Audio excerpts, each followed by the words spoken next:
azul nos faz sonhar.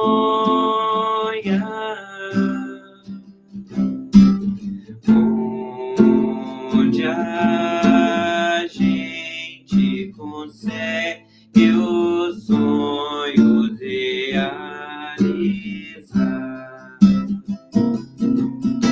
Por isso, quando a chuva tamborila na vidraça da janela,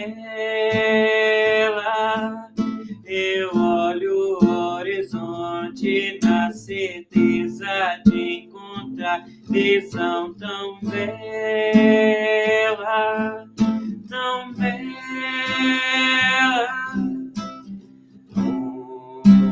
Onde o céu sempre azul nos faz sonhar.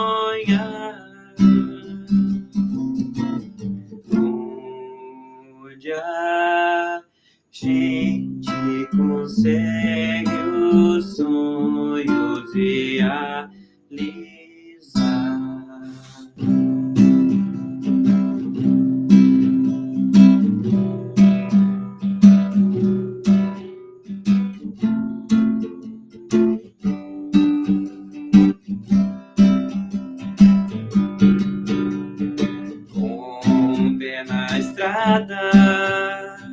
Com a direção já traçada, eu vou seguir. Não olhes pra trás e nunca digas eu não sou capaz. Nunca digas eu não vou chegar. Eu já fui e vou, irei outras vezes se preciso for. Essa estrada é feita pra trilhar. Com o pé na estrada.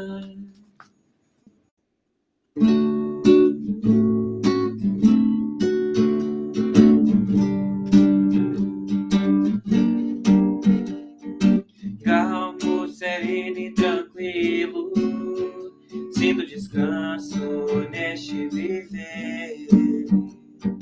Isso devo ao amigo, que só com ele eu pude obter.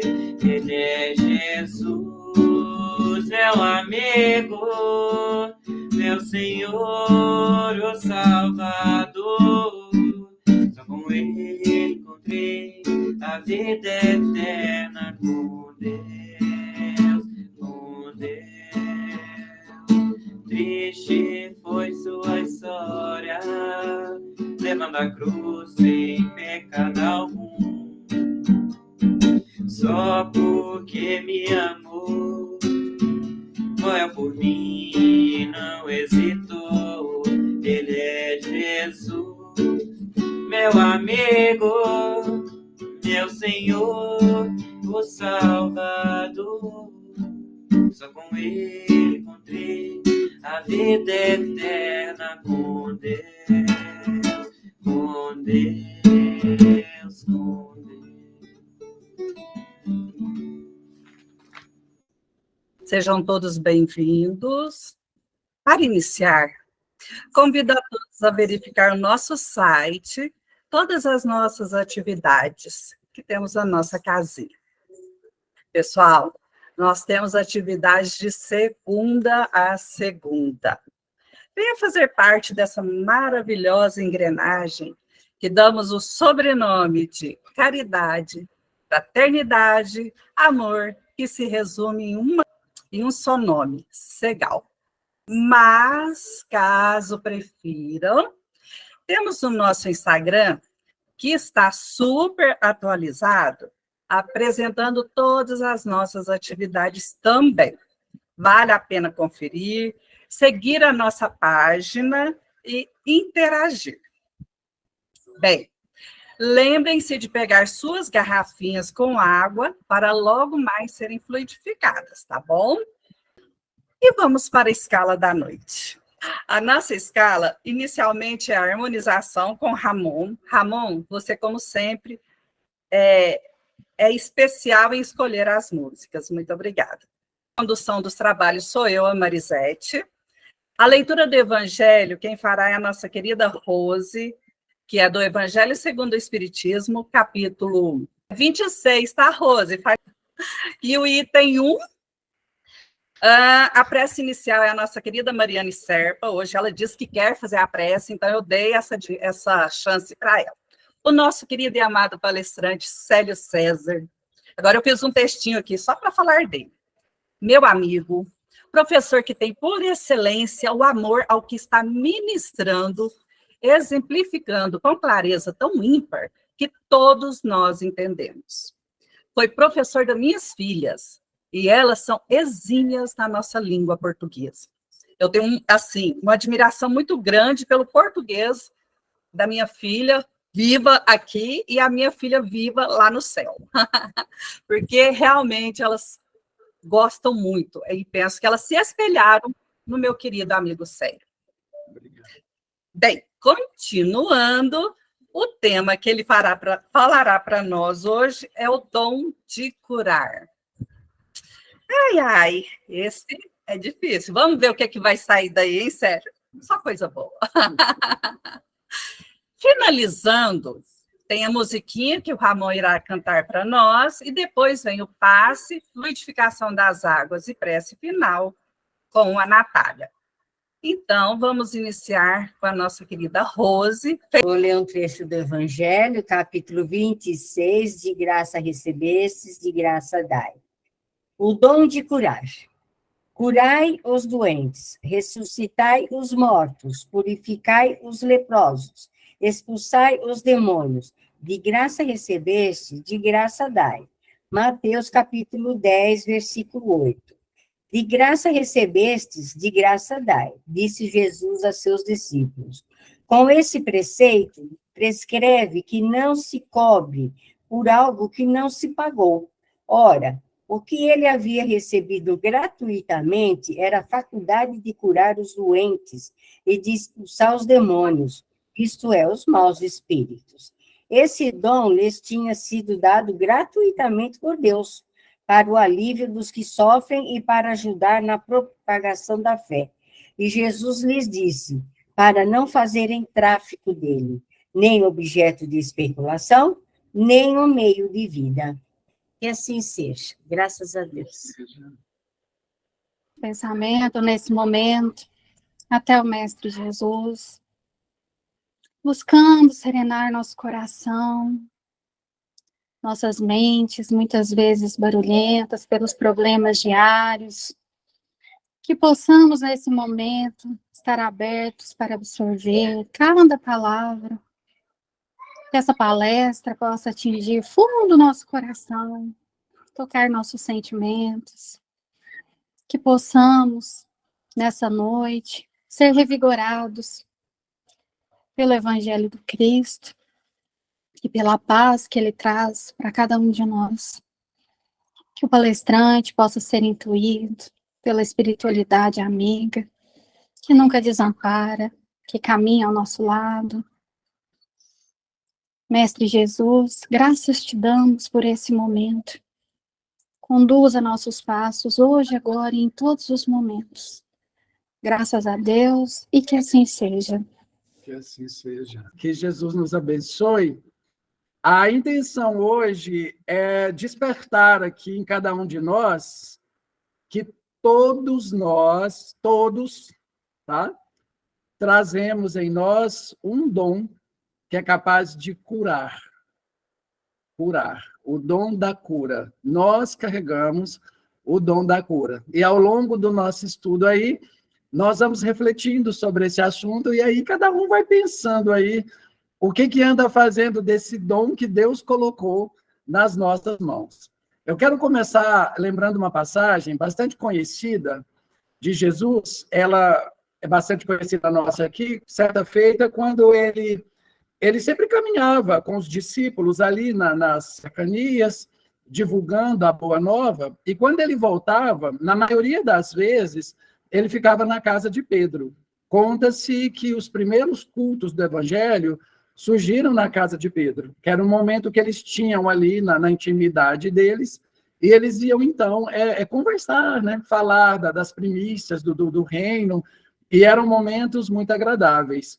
Numa dessas, eles chegando, encontraram a sogra de Pedro, ela estava muito enferma, estava prostrada na cama, já haviam tentado, de várias formas, ali, levar uma cura, um alívio para ela, mas era uma enfermidade, como eles classificavam na época, de maligna. Então, Jesus, ao tomar ciência do acontecimento, ele foi até o local onde ela estava no quarto e impôs as mãos sobre ela. Aqui o evangelista Lucas fala que ela ficou imediatamente curada e já levantou e foi para Lide, né? Ela não teve assim...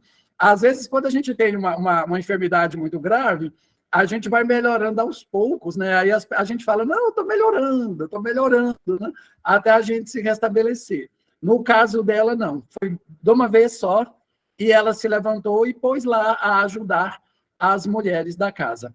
E Lucas encerra essa passagem dizendo assim para nós, no capítulo 4, no versículo 35 até o 40. Ao pôr do sol, todos os que tinham doentes com diversas enfermidades os levavam a Jesus. E ele impunha as mãos sobre cada um deles e os curava. Do jeito que faz no centro espírita. Eles colocam as mãos sobre as pessoas que estão ali e recebem aquela energia de cura.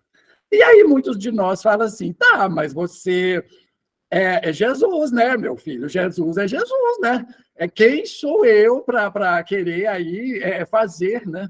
Curar alguém com essa propriedade toda, com essa facilidade, né? Mas o próprio Jesus manda um recado para nós quando essa dúvida paira aí sobre a nossa mente. Ele disse assim no Evangelho de João, no capítulo 14, versículo 12. Em verdade, quem crer em mim fará as obras que eu faço e fará ainda maiores do que essas. Então, nesse momento aí, ele coloca para nós, ele devolve para nós aí a responsabilidade. E aqui no Evangelho, Allan Kardec, então, colocou aqui para nós, conforme a Rose leu aí, o convite. Nós que nos colocamos na condição de cristãos, nós que nos colocamos na condição de seguidores de Jesus, ele dá esse recado aqui para nós. Curai os doentes, ressuscitai os mortos, purificai os leprosos, expulsai os demônios. E mais, de graça recebestes, de graça dai. Então aí Jesus nos convida a auxiliar, a amenizar as dores dos nossos semelhantes, sejam elas quais forem, né? Curai os doentes aqui, ele está dizendo das doenças, né? Que nós podemos curar, né? De que forma, né? Daqui a pouco a gente comenta aqui. Ressuscitai os mortos. Essa fala é bastante polêmica, porque Kardec fala para nós que uma vez um corpo morto, a vida tendo cessado num corpo, ele não levanta mais. E aqui Jesus diz, ressuscitai os mortos, né? Então, a doutrina espírita fala para nós que uma vez o espírito desligado da matéria, não há como. Então, esse ressuscitar, levado ao pé da letra, ele não acontece.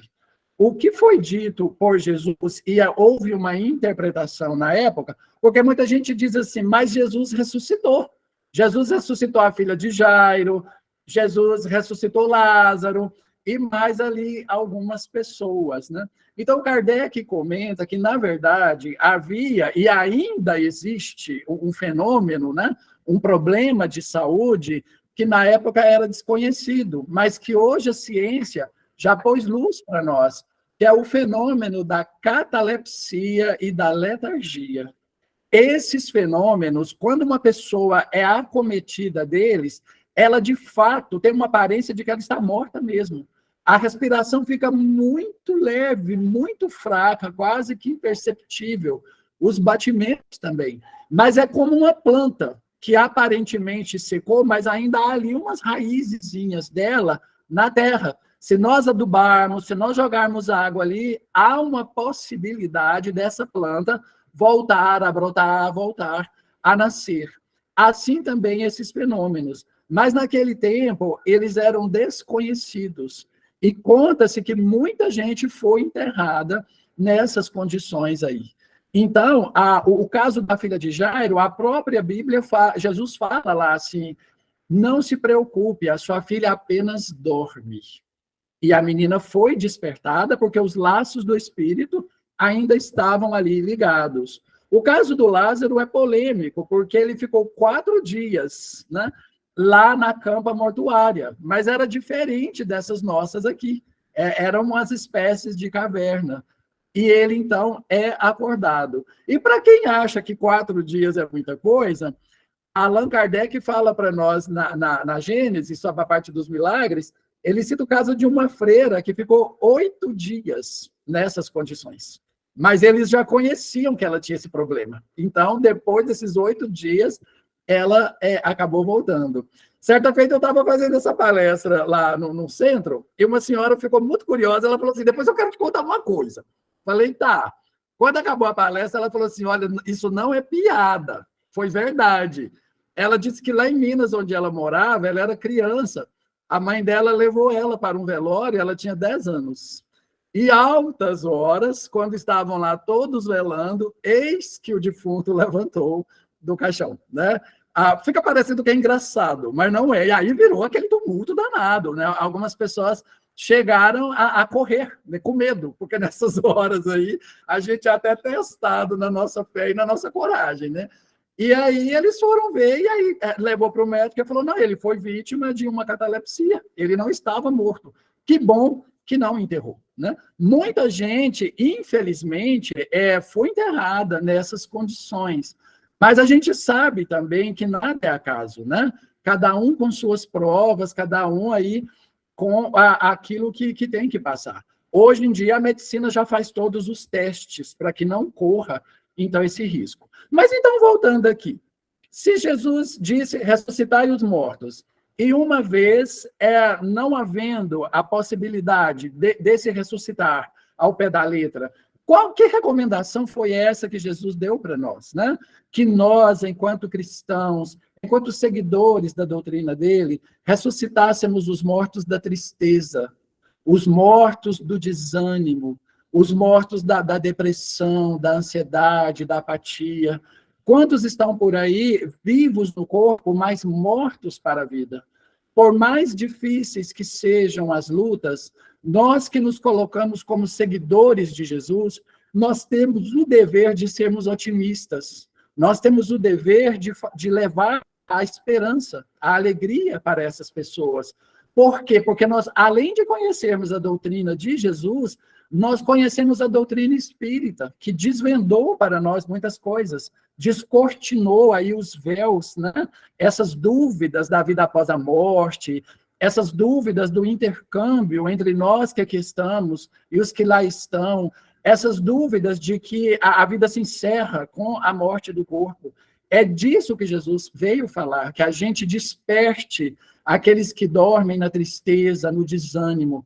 É dever de todo cristão cultivar a esperança, por mais difíceis sejam as nossas lutas, porque nós sabemos que o porvir será melhor, né?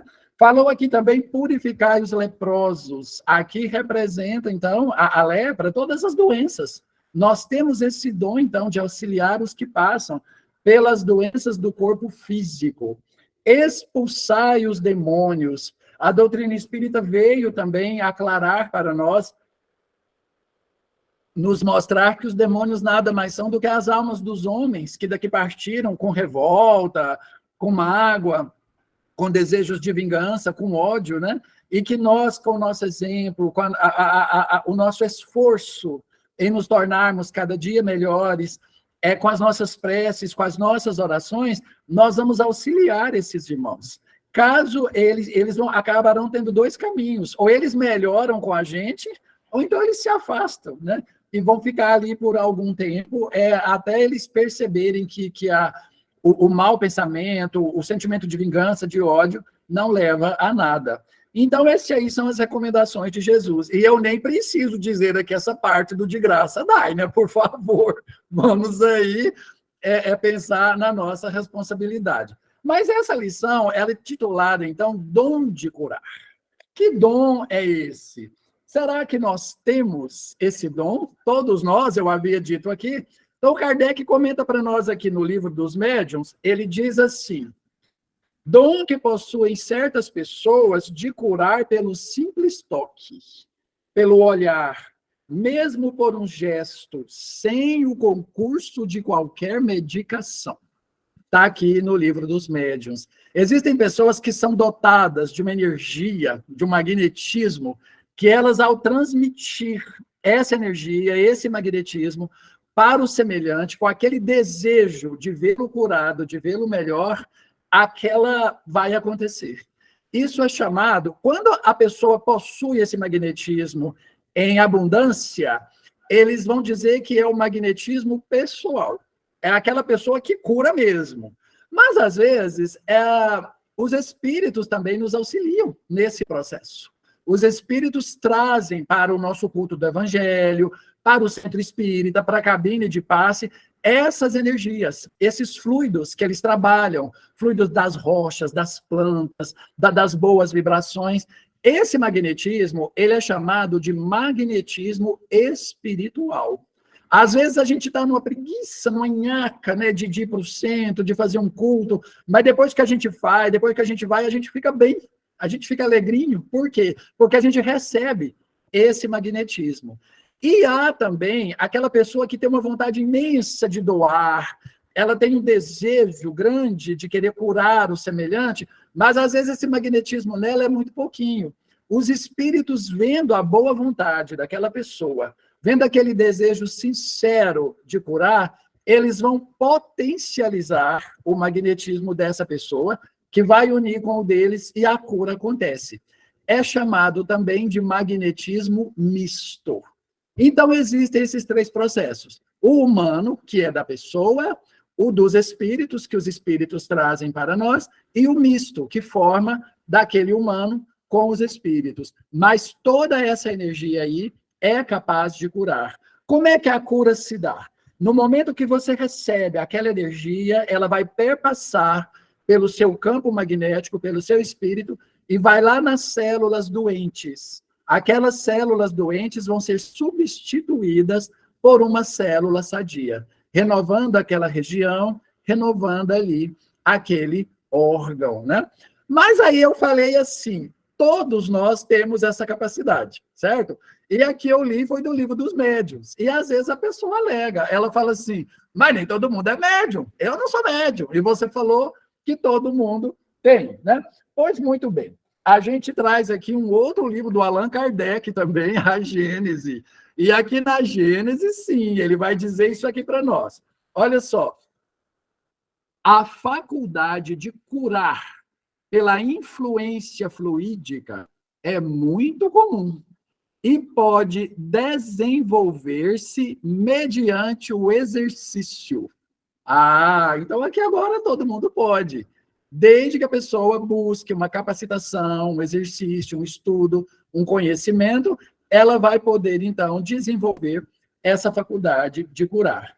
Mas aí a gente pergunta assim, todo mundo vai ser curado? Né? Todos nós aqui conhecemos aquelas histórias, ou até nós mesmos presenciamos, alguém dizer assim para nós, tem um tio ali numa cidadezinha lá, ó, rapaz, você vai lá, eles põem as mãos sobre você e ele cura mesmo. Ele é muito bom, né? Ou então, olha, tem ali uma senhorazinha e tal, que você leva o neném lá, ela dá uma benzida nele, mas ele melhora, porque fica uma beleza, né? E aí, eu quero chamar vocês aqui para a gente pensar uma coisa. Então, vamos pensar assim. Vamos imaginar duas pessoas que têm um problema parecido. Um problema no pulmão, sei lá, vai as duas pessoas. Então, elas têm o mesmo problema, certo? Vai lá no médium. O médium curador é o mesmo. Uma sai de lá curada, a outra não. O que será que aconteceu? O que vem na nossa mente? O que a gente pensa, né? Uma das primeiras palavras que vem na nossa mente é a fé, não é? A gente pode pensar assim, muito provavelmente, um foi com aquela fé, com aquela certeza de que ele sairia de lá curado, e o outro já foi na desconfiança, né? Já foi lutando contra ele mesmo. Será mesmo, né? Será que vai dar certo, né? A falta de fé é um grande bloqueio para a nossa cura espiritual. Falta de fé do paciente e falta de fé daquele que vai orar pelo semelhante. Outra questão que pode vir também na nossa mente é a questão do merecimento, né? Muitos de nós, às vezes, queremos muitas coisas, mas o nosso processo de renovação espiritual está sendo deixado de lado. E, como diz o Evangelho, a dor é uma bênção que Deus envia a seus eleitos. Enquanto a gente permanece distanciados das leis de Deus, se a gente persiste no erro, persiste no vício, persiste na ilusão das maldades, vai chegar um momento que o Pai vai dizer para nós: ô, meu filho, agora você vai precisar ficar de castigo, né? E, às vezes, a doença é até um benefício para nós, que ela vai nos fazer quietar e parar para pensar: por que eu estou doente? O que está acontecendo? O que foi que provocou esse desequilíbrio em mim, né? Muitos de nós, às vezes, não tiramos um tempo para meditação sadia e deixamos que os pensamentos negativos tomem conta de nós, né? Às vezes, no momento do passe ali dentro do centro, na hora de entrar para a cabine, a gente precisa se perguntar: onde é que está a minha cabeça? Onde é que está meu coração? Onde é que está o meu pensamento? Eu acredito que eu estou entrando num lugar onde está transbordando fluidos, energias salutares, capazes de renovar a minha alma, ou onde é que está a minha cabeça, né? Há um livro que conta, rapidinho aqui, de uma senhorinha, dessas histórias antigas. Ela era lavadeira de roupa, e ao contrário do que está acontecendo nos nossos dias, naquela época estava uma chuvarada danada.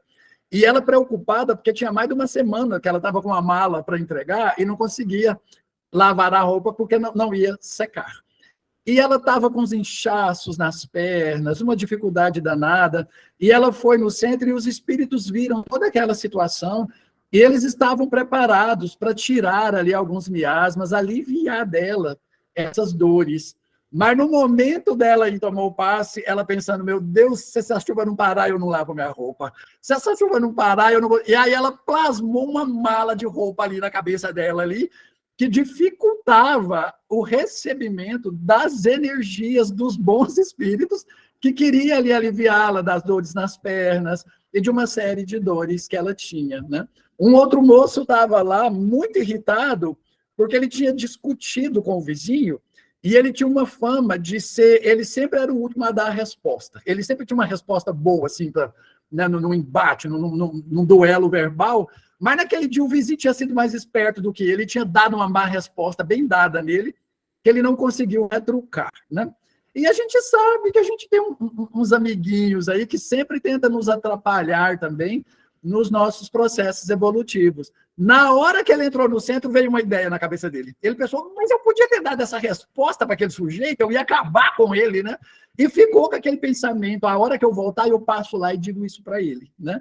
E começou ali com aquelas ideias de ressentimento, de vingança, de mágoa, entrando para a cabine de passe. Ou seja, às vezes nós mesmos nos bloqueamos para recebermos as energias salutares. E Emmanuel e Chico mandam um recado muito bom para nós nesse sentido. Está nesse livro aqui, ó, Vinha de Luz. Eu vou ler apenas alguns parágrafozinhos. É a lição 157. Quem tiver depois, leia, que vale a pena. Ele chama o remédio salutar. Olha isso aqui. A maioria das moléstias procede da alma, das profundezas do ser, não nos reportando a imensa caudal de provas expiatórias que invade inúmeras existências em suas expressões fisiológicas, referimos-nos tão somente às moléstias que surgem de inesperado com raízes no coração. Do lado de cá, eu estou saltando uns parágrafos, ele diz assim: qualquer desarmonia interior atacará naturalmente o organismo em sua zona vulnerável. Um experimentar-lhe-á os efeitos no fígado, outro nos rins e ainda outro em seu próprio sangue. Em tese, todas as manifestações mórbidas se reduzem a desequilíbrio. Desequilíbrio esse cuja causa repousa no mundo mental. Não por acaso a gente tem na ponta da língua aquela frase famosa dos gregos, né? Mente sã, corpo são. Mas às vezes no momento de raiva, de cólera, de ira, a gente esquece da frase. Nós não viemos assim com tantos defeitos. Como ele disse aqui, nós temos zonas vulneráveis, certo? Talvez a minha zona vulnerável seja o rim, seja meu estômago, ou de uma outra pessoa o coração, o esôfago, né? Cada um ali com seus problemas. Mas num momento de cólera, num momento de raiva, de não perdão, de vingança, de mágoa, eu introjeto toxinas em todo o meu corpo. E aquela parte que é a vulnerável vai acabar sendo atacada por esses pensamentos. Daí a gente lembrar sempre da recomendação de Jesus: vigiai e orai, manter bons pensamentos, combater os pensamentos infelizes, primar pela harmonia interior para que a gente possa, né, manter essa sintonia e ter aí um corpo saudável, né? Há uma passagem no livro Libertação, do Chico Xavier e do André Luiz. Quem lê o livro vai se lembrar, lá tem uma senhora que está sofrendo um processo obsessivo muito forte, e eles ali estão tentando, nem desconfia, né, o que está acontecendo do outro lado. Leva ela em médicos e vai tentando.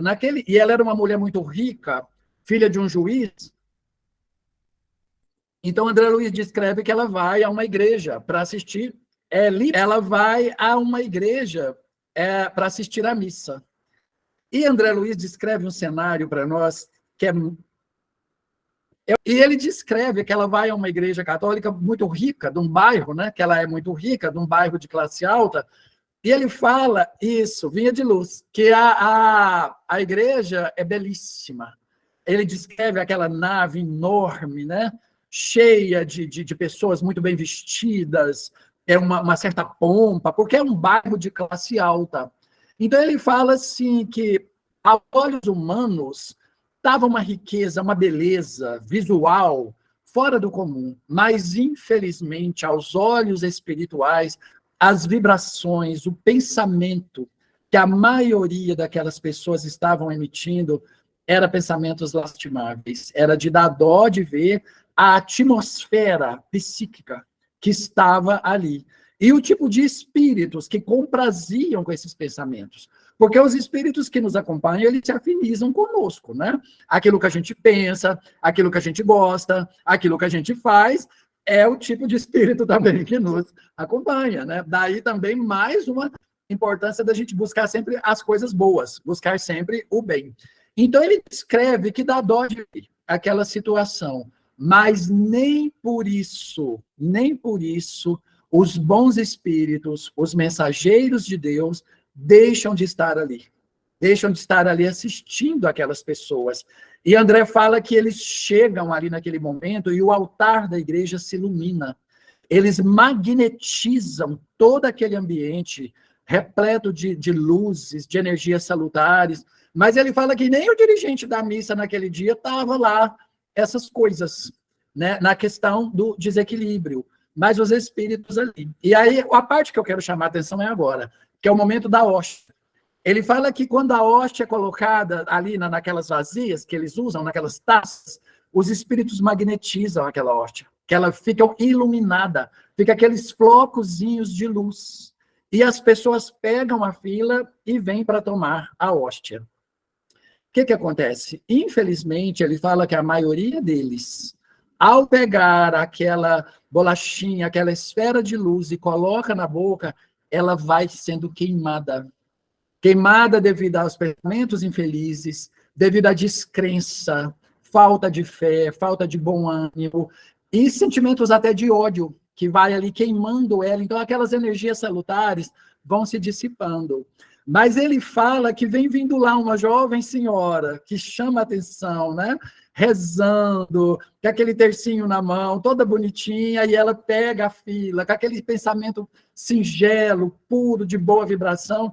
Então, ele fala que no momento que ela pega aquela hóstia, no momento que ela pega aquela cera que põe na boca, a luz intensifica e vai descendo pelo organismo dela e faz uma morada no coração, e o coração dela passa a espargir luzes.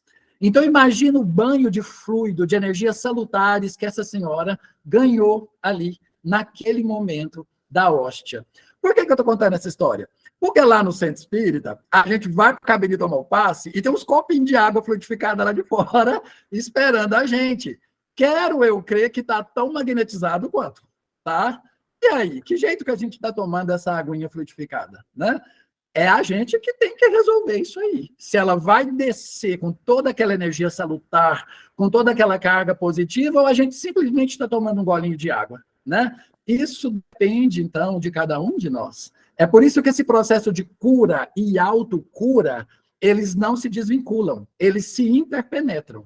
E depende daquele que nos doa a energia, claro, ele precisa estar com aquele desejo de nos curar. Por menor que seja a energia dele, ele tendo esse desejo, essa boa vontade, a espiritualidade vai potencializar, mas também naquele que quer receber.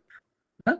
Muitos de nós, às vezes, tomam um comprimido, mas acha que não vai curar, tomam uma injeção, acha que não vai curar, vai para a sala de cirurgia falando, meu Deus, o que vai ser de mim? Né? Esquecendo que a espiritualidade toma conta. Né? E só lembrando, então, para a gente... Quando nós formos dormirmos, vamos nos preparar, tá? Com a prece, com o pensamento elevado. Por quê? Porque os centros espíritas são verdadeiros hospitais. E se nós errarmos o nosso dia em sintonia com o bem, com os mentores, nós seremos levados para os centros espíritas em espírito e recebemos um tratamento maior e melhor do que o do culto no lar. Não que o do culto não seja bom, tá? Mas isso vai ser potencializado. Então, meus irmãos, fica aí, o dom de curar está nas mãos de cada um de nós, vale a pena orarmos por nós, pelos nossos semelhantes, e temos a certeza que um cumprimento, um aperto de mão é capaz de melhorar a vida de uma pessoa. Eu agradeço a vocês, muito obrigado, e que Jesus nos abençoe. O nosso aperto de mão está sendo direcionado a você. eu, por mim, a gente ficaria ouvindo aí horas e horas o Célio. Muito obrigada, tá? Sempre. Obrigado a vocês todos aí. Espero que você volte logo.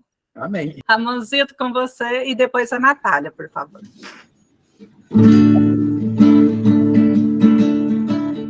Vamos, Jesus, passear na minha vida.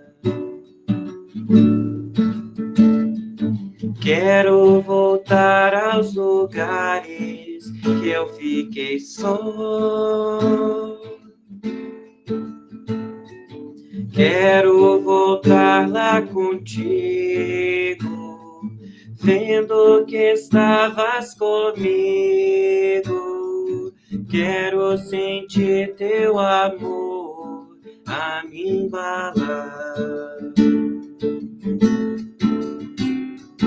Cura, Senhor, onde dói. Cura, Senhor, vem aqui. Cura, Senhor, onde eu não posso ir. Cura, Senhor, onde dói. Cura, Senhor, vem aqui. Cura, Senhor, onde eu não posso ir. Quando a lembrança me faz adormecer, sabes que a espada da dor entra em meu ser. Tu me carrega nos braços, leva-me com teu abraço, Sinto minha alma chorar junto de ti. Cura, Senhor, onde dói. Cura, Senhor, vem aqui. Cura, Senhor, onde eu não posso ir. Cura, Senhor, onde dói. Cura, Senhor, vem aqui. Cura, Senhor, onde eu não posso ir. Neste momento, agradecer primeiramente o palestrante da noite. E vamos então nos preparando para receber o passe. Vamos colocar na nossa tela mental a figura meiga e carinhosa do nosso Mestre Jesus. De braços estendidos sobre as nossas cabeças, nos envolvendo com muita luz, com muito amor. E vai sendo retirado nesses momentos todo os fluidos nocivos, malsâmicos, os pensamentos negativos, todo mal-estar, toda dor, tudo que faz mal ao nosso corpo e espírito vai sendo retirado. E vamos nos sentindo mais leves, uma grande paz envolve-nos, nos tornando leves, tranquilos, e sentimos que somos abraçados pelo nosso Mestre Jesus. Muito obrigada, Senhor. Muito obrigada. Senhor, queremos ainda pedir ao Senhor que permita aos bons espíritos que nos acompanham nesta noite, que eles possam trazer dos laboratórios do alto, da natureza, das florestas, o remédio, os bálsamos, para a cura do nosso corpo físico e espiritual. E que seja colocado nas águas, no copinho, esse remédio que vai nos ajudar na cura, no bem-estar. E que ao fazermos uso desta água, possamos receber a misericórdia do alto, as bênçãos de Jesus, do nosso Pai. Muita gratidão, Senhor, por tudo que acabamos de receber nesta noite. Obrigada, Senhor Jesus. Obrigada, Mestre amado. E queremos pedir ao Senhor que a permissão para encerrarmos os trabalhos de hoje, com o coração cheio de gratidão por toda a assistência que recebemos dos bons espíritos e pelo amor do nosso Mestre Jesus, que dedica a todos nós. Obrigada, Senhor Jesus. Gratidão, gratidão eterna. E assim seja.